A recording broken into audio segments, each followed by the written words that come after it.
बहनों की लालची भाभी। करिश्मा, रेशमा और मनीषा 3 बहनें हैं। उनका एक भाई भी है, मयंक। मयंक अपनी बहनों को बहुत प्यार करता है, लेकिन मयंक की पत्नी सविता इस मामले में मयंक से बिल्कुल ही अलग है। वो अपनी ननदों का जितना बुरा कर सकती है उतना बुरा करती ही रहती है और अपनी ननदों पर हुक्म भी चलाती है।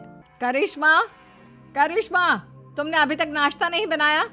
तुम्हारे भैया को ऑफिस जाने में देर हो रही है। हाँ भाभी, बस अभी बनाती हूँ। करिश्मा, तुम कल को पराए घर जाना है। वहाँ अगर तुम इस तरह से काम करोगी तो लोग क्या कहेंगे कि माँ ने और भाभी ने कुछ सिखाया नहीं। और तुम्हारी दोनों बहनें कहाँ हैं? रेशमा मार्केट गई है और मनीषा सो रही है। क्या? सुबह के 8 बज रहे हैं और ये महारानी अभी भी सो रही है? ये कहते हुए सविता अपनी सास दुर्गा देवी की माँ जी देख रही हो अपनी बेटियों के तौर तरीके?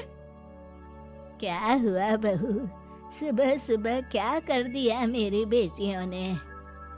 अरे एक तो अभी अभी उठकर किचन में गई है, दूसरी सुबह सुबह बाहर चली गई और तीसरी अभी तक सो रही है।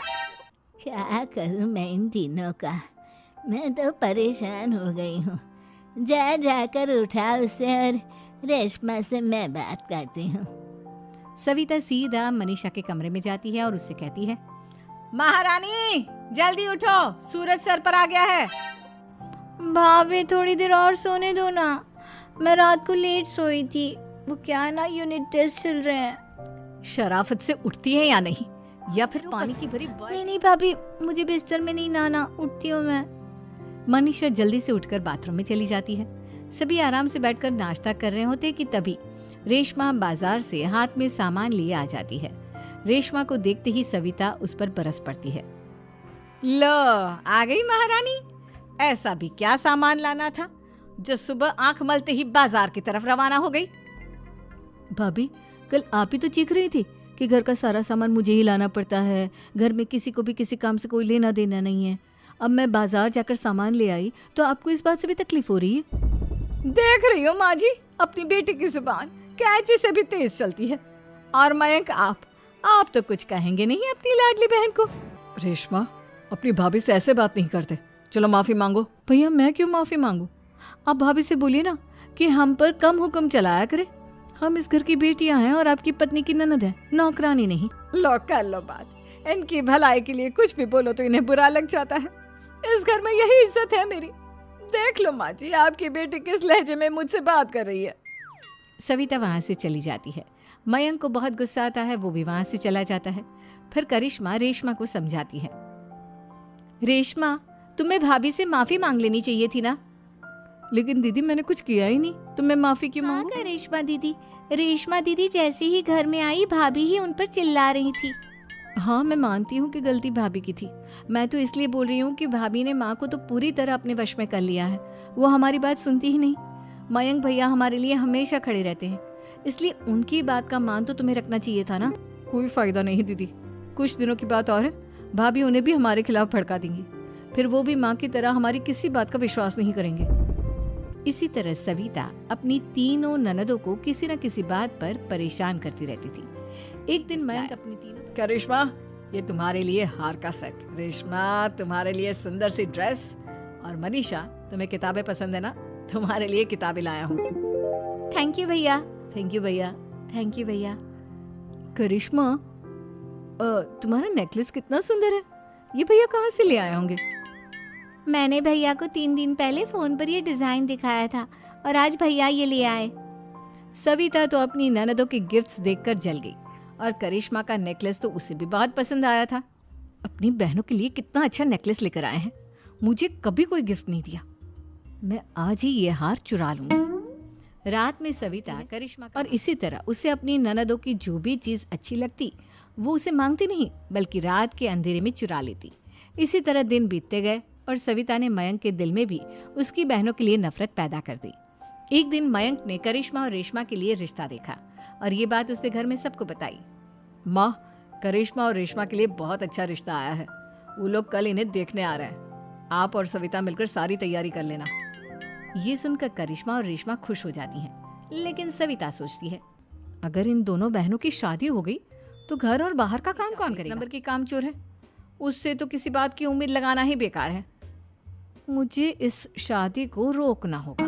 अगले दिन सभी लड़के वालों के स्वागत की तैयारी करने में लगे होते हैं। तभी मयंक अपनी बहनों से आकर कहता है, तैयार हो गई तुम दोनों? देखो दोनों लड़के बहुत अच्छे हैं, मैं कोई कसर नहीं छोड़ना चाहता, इसलिए तुम उनके सामने अच्छे से बिहेव करना और अपनी भाभी से लड़ने मत लग जाना। करिश्मा, तुम वो नेकलेस पहन लो ना जो मैं तुम्हारे लिए लाया था। भैया मैं बहुत देर से वो नेकलेस ढूंढ रही हूँ, लेकिन मुझे मिल ही नहीं रहा। क्या तुमने नेकलेस खो दिया? तुम्हें पता भी है वो कितना महंगा था? तुम कोई काम ढंग से नहीं कर सकती। मयंक गुस्से में वहां थोड़ी देर बाद लड़के वाले भी आ जाते हैं। वो दोनों बहनों को पसंद कर लेते हैं और रिश्ता पक्का हो जाता है। लेकिन सविता के दिमाग में तो कुछ और ही खिचड़ी पक रही थी। वो पंडित जी के पास करिश्मा की कुंडली लेकर जाती है और उन्हें पैसे देकर करिश्मा की कुंडली बदलवा देती है। जब लड़के वालों के पास करिश्मा की कुंडली जाती है तो वो दुर्गा को फोन करते हैं।